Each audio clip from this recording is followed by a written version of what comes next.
All right, differential equations, day number 4, Euler's method for approximations. Let's get into something here. I'm going to talk about this concept, and then we'll get into some more detail in the slides to come. So what I'm going to do is I'm going to draw a function, f of x. Okay, and that function doesn't really matter what it looks like. I'm going to draw it like this, and it seems like textbooks always draw that function, right? Where this is y and this is x, and it's all good. All right, so here's our function f of x. I can approximate values for a function without ever having an explicit formula for it. For example, I'm going to use Euler's method here. I'm going to say and make an assumption that I know that at x equals a, my function equals f of a. Okay, so there's an assumption. Let's continue. Let's say that I want to approximate f of x at x equals b. All right, so I don't know what this value is. I want to make an approximation for it. Okay, so here's how we go about doing this using this thing called Euler's method. Okay, so we use the tangent line to the function at x equals a. So there's a tangent line to the function at x equals a. I could write the equation of this tangent line as long as I have a point and I have a slope. In generic form, I would write y minus f of a is equal to f prime at a times x minus a. So that would give me the equation of that line. Now, if I could find the output right there at x equals b, I would have an approximation for f of b. So this would be, of course, useful in approximating that output. All right, so let's construct this, but first let me set a couple things up. All right, so the slope of the blue line from a to b is considered f prime at a. Now I want to make a correlation here as I'm about to use this. F prime at a we sometimes call dy dx at x equals a. Okay, so I'm going to utilize that in a moment. I'm going to do a substitution.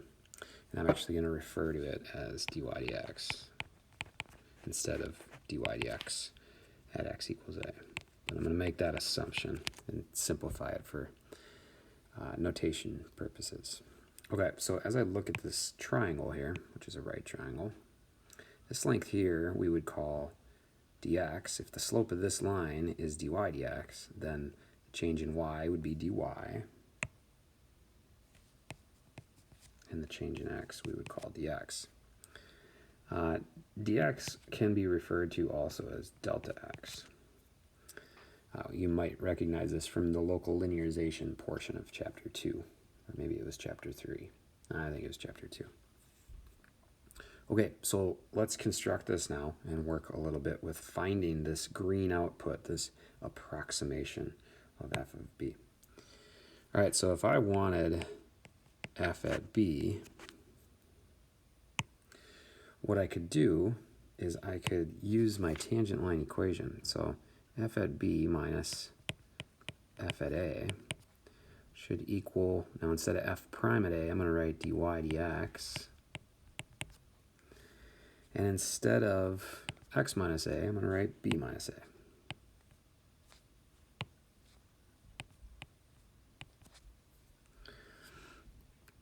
Okay, now let me identify one more item for you here. B minus a. B minus a is equivalent to this length here, which we've defined as delta x. So that's actually equal to delta x. So in the process here, I'm going to add f of a. And actually, I'm going to use an approximation here. Okay, I'm going to add f of a to the right side. And to f of a, I'm going to add dy dx times delta x. All right, so this is our formula that we're going to use moving forward. Now, in actuality, I probably should write equals. All right, let me write equals, because that will equal the output right there. That will be approximately equal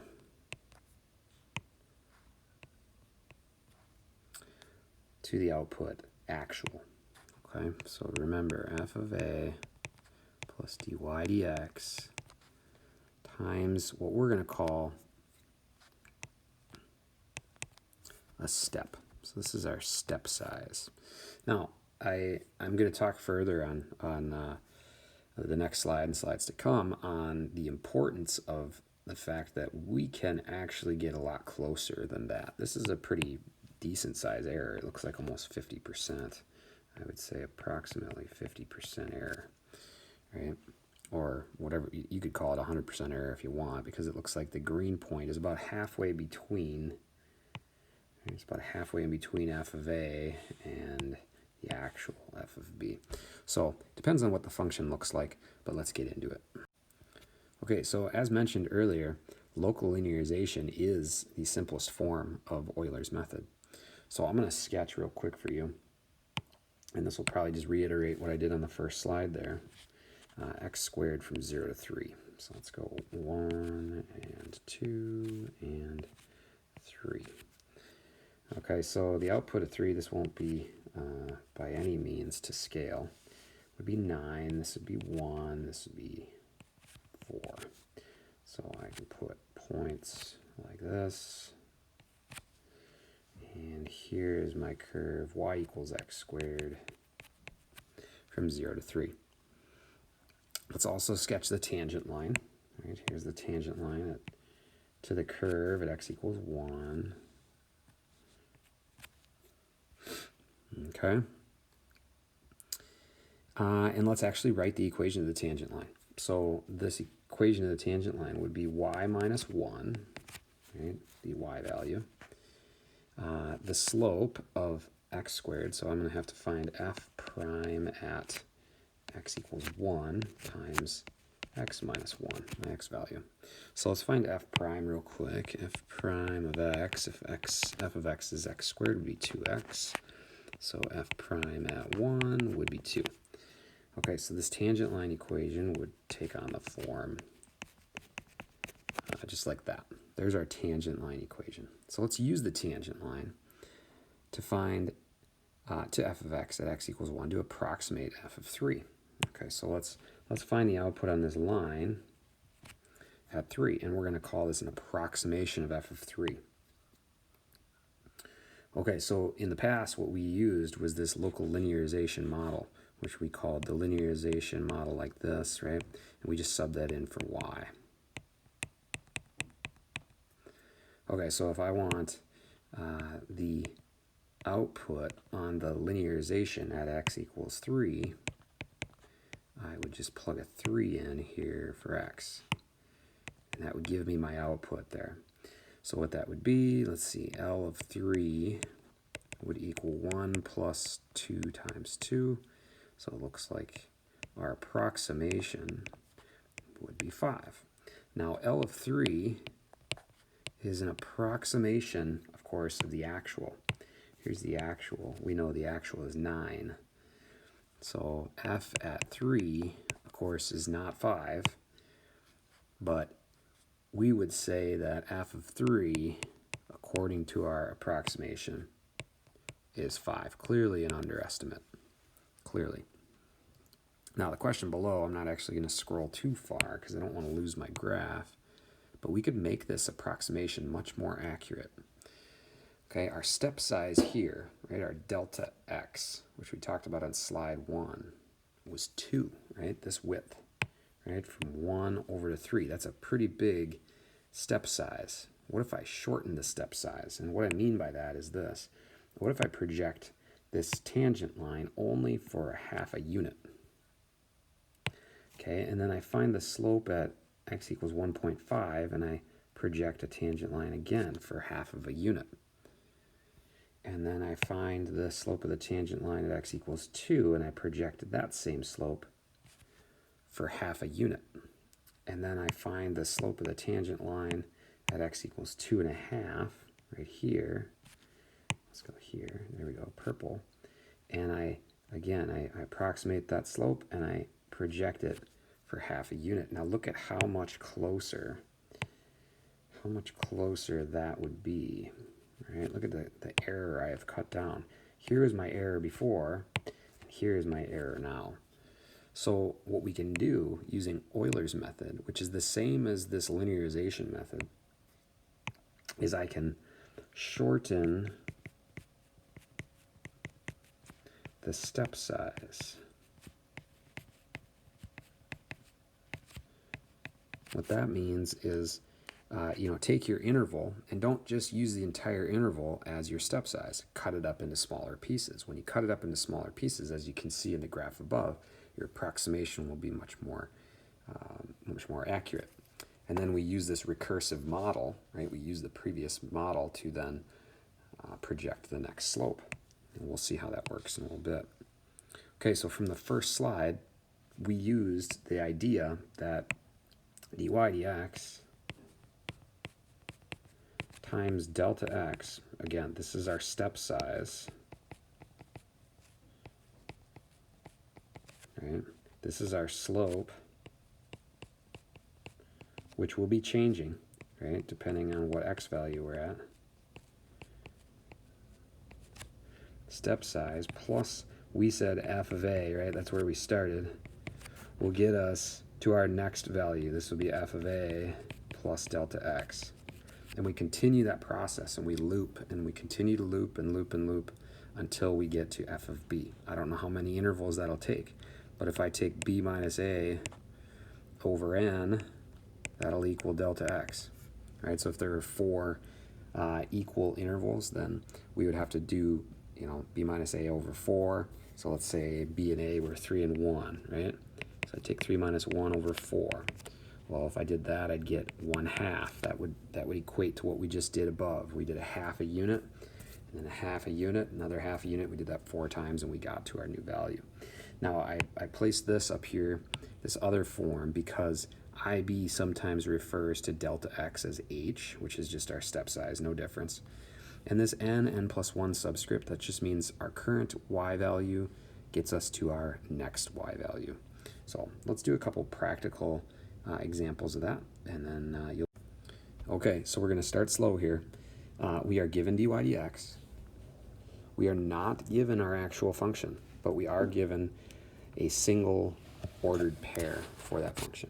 So here's how I like to set this up, and you can choose to do whatever it is that you'd like to with your setup, but here's how I do it. I start with an xy, and I lay out dy dx times delta x, which could be h, plus y sub n gets me y sub n plus 1, just our next y value. Okay, so where do we start? We start at 0, 0.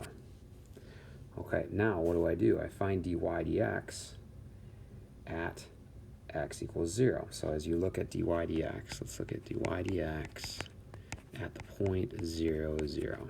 Well, that would be 2 times x plus 1.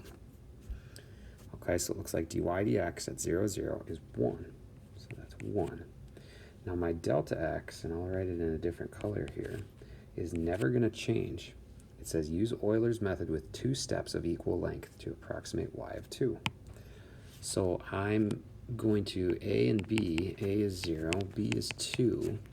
So if I want 2 steps of equal length, that's going to be b minus a over 2. That'll give me delta x, which will be 2 minus 0 over 2, which equals 1. So our delta x, or our change, our step size, is 1. Now I'm going to take y sub n, which is our starting y value. Right? I'm going to take this value 0, and I'm going to add dy dx times delta x plus that. So 1 times 1 plus 0 is 1. So our next point will be the point 1, comma 1. Right? How do I know? Because delta x changes from a 0 to a 1. And our new y value is now 1. You'll see how that comes together here in just a moment. Okay, let's find dy dx now at the point 1, 1. Well, that's going to be 2 times 1 plus 1, which is 3. Okay, so I'll have 3 times the same delta x plus the previous y value is going to give me my new y value. So I'd get 3 times 1 plus 1, which is 4. Therefore, we could say confidently an approximation for y at 2 is going to be 4. All right, so y at 2 is approximately equal to 4 using Euler's method. Okay, now it says approximate y of 2 using 4 steps of equal length. We're going to do the same thing, except now b minus a over 4 is going to equal delta x. So it'll be 2 minus 0 over 4 gives us 1/2. So delta x is now going to be 1/2 in our next portion or example. So here's xy. I'm going to make my table a little bit longer. I'm going to have dy dx times delta x plus the previous y value gives us the next y value. All right, we're still starting at the value 0, 0. We're going to take dy dx times delta x. Delta x is always going to be 1/2. We're going to add the previous y value. I already know the previous y value. I just got to find dy dx. Okay, so now nothing's going to change with dy dx on the first one. Okay, so I can confidently say that at x equals 0, dy dx equals 1. Okay, cool. All right, now things are going to become a little bit more complicated here now because I'm going to have fractions involved. Probably the second step will be okay, but then after that it's going to get kind of messy with fractions. You never want to round until your very last step. So never round an intermediate step. Okay, so within this, 1 times 1/2 plus 0 is 1/2. So that would give me that at the next x value, x equals 1/2, the output would also be 1/2. Okay, dy dx is not changing. Our current y value is 1/2. You can just think of it as bringing that value down. But dy dx will change. So let's look at dy dx at the point 1/2, 1/2. Well, that'll equal 2 times 1/2 plus 1. Well, that'll be 1 plus 1, which is 2. So dy dx there is 2. 2 times 1/2 is 1. 1 plus 1/2 is going to be 3/2. So our next point here is going to be, notice delta x is consistent. It's 1/2. All right, so I go from 0 to 1/2 to 1. My output approximated using Euler's method is going to be 3/2. Okay, so now again we repeat recursively. I know these values. I think of it as just bringing that down. Dy dx, I'm just going to do this mentally, is going to be 2 times 1 plus 1, which is 3. 3 times 1/2 is 3/2. 3/2 plus 3/2 is 6/2, which is 3. Okay, now I use this same model, so this would be 1 and 1/2, or 3/2 for my x value, and 3 for my y value. Okay, repeat. This should be our last time through this. You can see how this is pretty cumbersome. If you have more than 4 equal steps, it becomes really annoying. Okay, but I'm going to again add my current y value to get my next y value. So let's find dy dx. Dy dx is 2 times 1/2, which is 3, plus 1, which is 4. 4 times 1/2 is 2. 2 plus 3 is 5.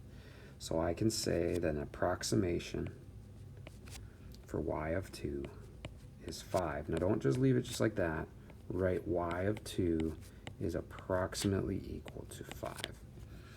Awesome. Okay, now let's talk. Determine whether the approximations are an overestimate or an underestimate of the actual. Okay, so here's how you'd work that. Okay, you want to look at the concavity of the graph. If the graph is concave up, right? And let's visualize this. If the graph of the function is concave up like this, or the other way, and I start projecting tangent lines, right, like this, and then like that, and then like that, right, then I know I will have an underestimate.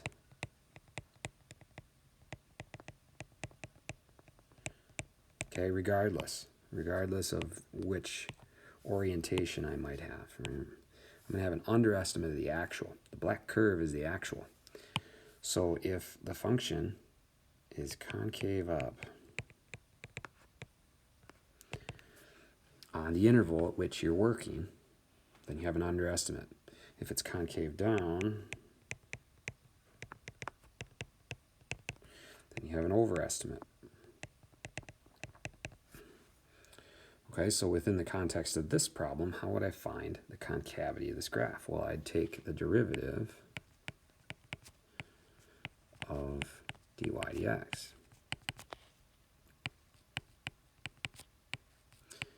And dy dx is 2x plus 1. Well, the second derivative then would equal 2. Now that will always be positive. Therefore, if the second derivative is greater than 0, that tells us the function is concave up. Therefore, in this case, we can say that our output, y of 2, our approximation, is less than, right, an underestimate for the actual. I would say f of 2. Okay, so our approximation is an underestimate of the actual output of y of 2. All right, let's move on and do one more example. Oh gosh, I did it to you. 4 steps, and it's going to get messy. Okay, so get out the calculators and get ready. All right, so again, I'm going to use this xy dy dx times delta x plus current y gives us our next y value. We're starting at the point 0.5. I want to go 4 steps of equal length to approximate y of 1. Okay, so I'm going to take 1 minus 0 over 4. That's going to give me delta x. So that's going to be 0.25. That's delta x. So I can safely just write out my x values. And then I'm going to have, our output for y of 1. Okay, now I left some space, and that's because I'm anticipating some decimal work here. So let's work this thing out, right? Let's write out delta x. Okay, and we know delta x, of course, in this case is 0.25. So I'm going to find dy dx, okay? And that's going to require, likely, past step 1, some calculator work. But I know once I multiply dy dx times 0.25, I'm going to add it to 0.5, and I'm going to get my next value, my next y value. All right, so let's do that. So we're going to take y minus y squared. So dy dx at 0.5, dy dx at 0.5. Notice how dy dx is only dependent on y now. That's going to be 0.5 minus 0.5 squared, okay, which will equal 0.5 minus 0.25, which is 0.25. All right, so dy dx at that point is 0.25. All right, so 0.25 squared, I think, is 0.0625. So we're going to take 0.0625 and add it to 0.5. All right, so we get 0.5625. Okay, this is about to get real messy, as you can see. I'm going to work the whole way through showing the entire decimal value, at least that my calculator yields for me. All right, I'm going to do step 2 and come back and talk about it. All right, so take a look. I got dy dx equals this when y equals 0.5625. I multiply it by 0.25, and then I add it to 0.5625, and I get this value, 0.624, and then a bunch of change. That gives me my next y value. Now again, I'm going to pause the video, you pause the video, and let's build the next y value. All right, we're back. Here's dy dx at the y value given here, times our step length, plus our previous y value. It gives us our next y value. Let's do it one more time. All right, here we have it. It looks like an approximation. Let's go to 3 sig figs. For y of 1 would be 0.737. So y of 1 is approximately equal to 0.737. I would assume, based on the fact that those intervals are pretty small, that's a pretty good estimate. Determine whether the approximations are an over or underestimate of y of 1. So let's find the second derivative. Well, the second derivative would be dy dx minus 2y times dy dx. All right, so how did I get that? I took the derivative with respect to x of dy dx and the derivative with respect to x of y minus y squared. That requires some implicit differentiation. All right, so our y values, based on my table, are increasing, right? They're greater than 0. So this value will be positive, as will dy dx here. And our value here, 2 times y, our y values are going to be, ooh, this is interesting. Ooh, that's good. I like this. Our y values are always greater than a half. Okay, therefore, if our y values are always greater than a half, then negative 2 times y, actually I should say this, instead of negative 2 times y, how about 2 times y will always be greater than 1. It's interesting. So dy dx minus a number greater than 1, right, times dy dx will always yield a value, right, will always yield a value that is less than 0. Therefore, this second derivative will always be less than 0, right? Because what's going to happen is, and if you didn't catch it, 2y dy dx is always going to be greater than dy dx, and that is because 2y is always greater than 1. So dy dx minus dy dx times a number greater than 1 will always be less than 0. All right, thus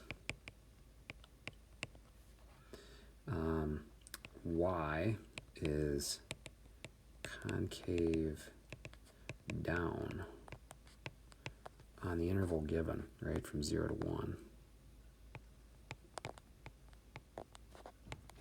Thus, again, our approximation is an overestimate. All right, guys, that's it. Euler's method. See you in the next video.